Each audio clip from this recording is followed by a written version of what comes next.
এতটুকু একটা তাল পিঠা বানাবো, বাজার থেকে কিনে নিয়ে আসছি 90 টাকা, অথচ আমাদের বাড়িতে এলাকায় 5 টাকায় 10 টাকায় গোড়াগড়ি খাই। তো স্থানভেদে জিনিসের মূল্য কত বেড়ে যায়, উপর নিচে হয়। এজন্য বলবো যে আপনার যদি এই জায়গায় মূল্য না থাকে অন্য জায়গায় যান, জায়গা পরিবর্তন করবেন, দেখবেন নিশ্চয়ই আপনার মূল্যটা বেড়ে গেছে। ঠিক আছে? তো তালটা ছেনবো, এর আগে হচ্ছে নারকেলটা সুন্দরভাবে কুড়াই নিলাম।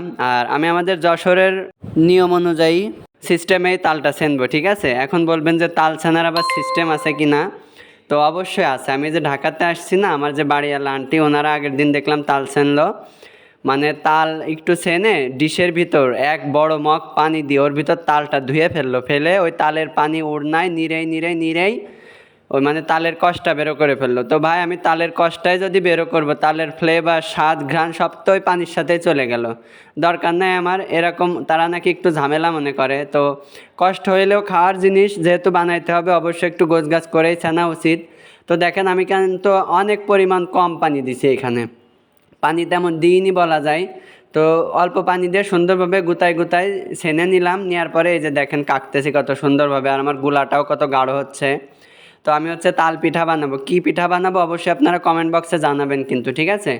আর পিঠা বানানোর ইচ্ছা ছিল না, আমার বাড়িতে একজন গেস্ট আসবে আগামীকাল শুক্রবারে। তো আজকে তালটা সুন্দরভাবে ছেনে নারকেলটা কুড়ায় প্রসেসিং করে রাখলাম, যেন সে আসলে আমি পিঠা বানাইতে পারি।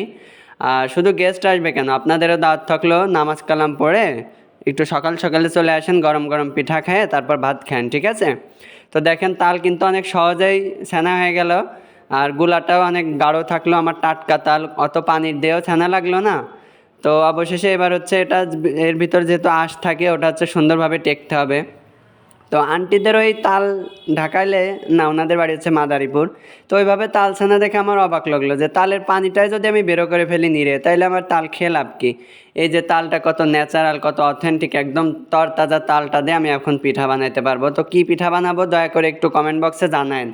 যে কমেন্টগুলো বেশি আসবে সেই পিঠা ইনশাল্লাহ আমি আগামীকাল বানাই আপনাদেরকে দেখাবো। ঠিক আছে? অবশেষে এই যে আমার তাল ছানা শেষ। দয়া করে একটু জানান কি পিঠা বানাইলে সব থেকে ভালো হবে। এই যে নারকেলও কুড়ায় রাখছি, তালও ছেনে রাখছি।